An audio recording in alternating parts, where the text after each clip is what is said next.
Welcome to SSM Health Monroe Clinic Medical Group's To The Point. I'm Kent McConnell, and today we are visiting with Dr. Jeremy Kim, primary care physician at Monroe Clinic. Dr. Kim, welcome. Thank you. Dr. Kim, we thank you for joining us today on To The Point. If you wouldn't mind, please give our listeners a little bit of information about yourself, such as where you're from and what made you want to go into medicine. Sure. I'm originally from Maryland, and I went to medical school in Des Moines, Iowa, and decided that I wanted to stay in the Midwest, which is how I ended up here in Monroe, Wisconsin. And I live here in town with my wife and two daughters, one 18-month-old and 7 years old.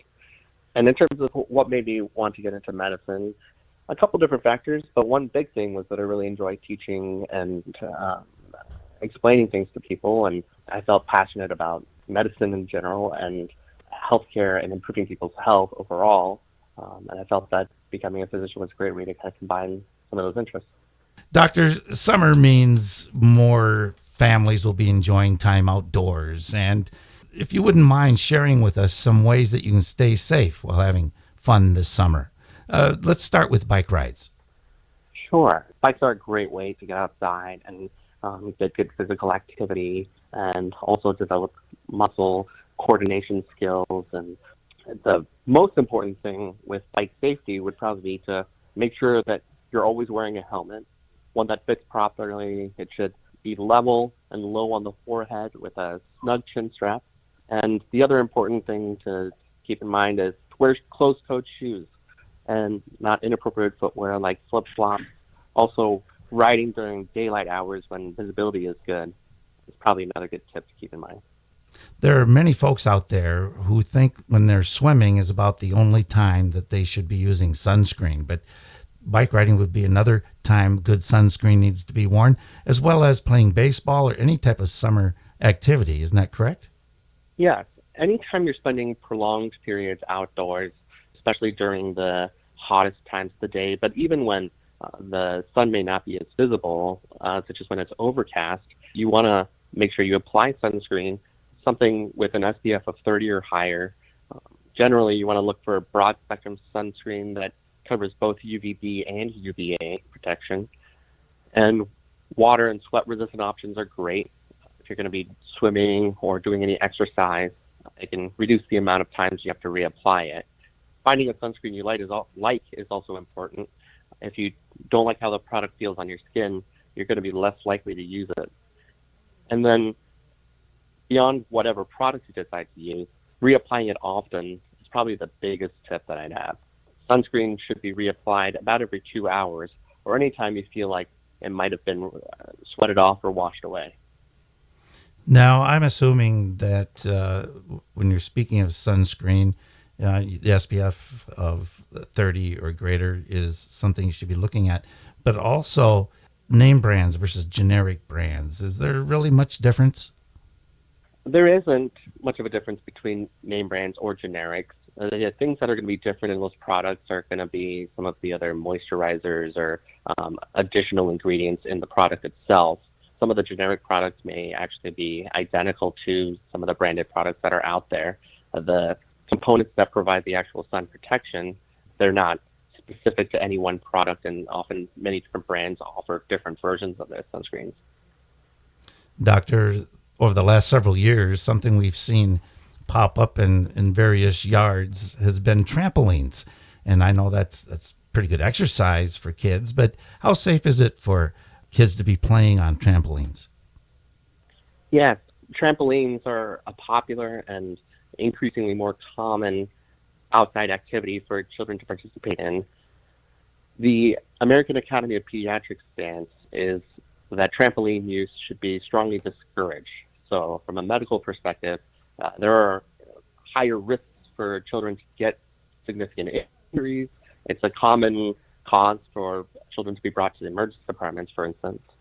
That being said, if families do decide to allow their children to use a trampoline, some things to keep in mind are, first, to use padding to make sure the trampoline's frame and springs are covered and protected from causing potential injury.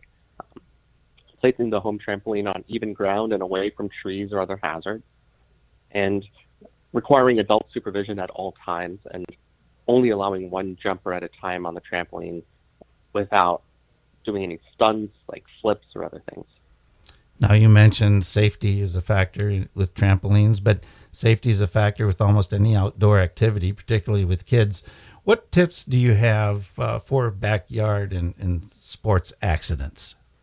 So one of the biggest tips is probably just to teach kids to tell adults right away if they've been injured or experiencing pain.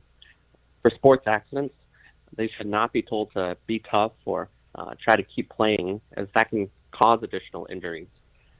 In terms of treating minor injuries, the RICE acronym, which stands for rest, ice, compression, and elevation, is probably the most effective way to manage it, because rest will help take the weight off of the injured area. Ice can help provide additional pain control as well as swelling.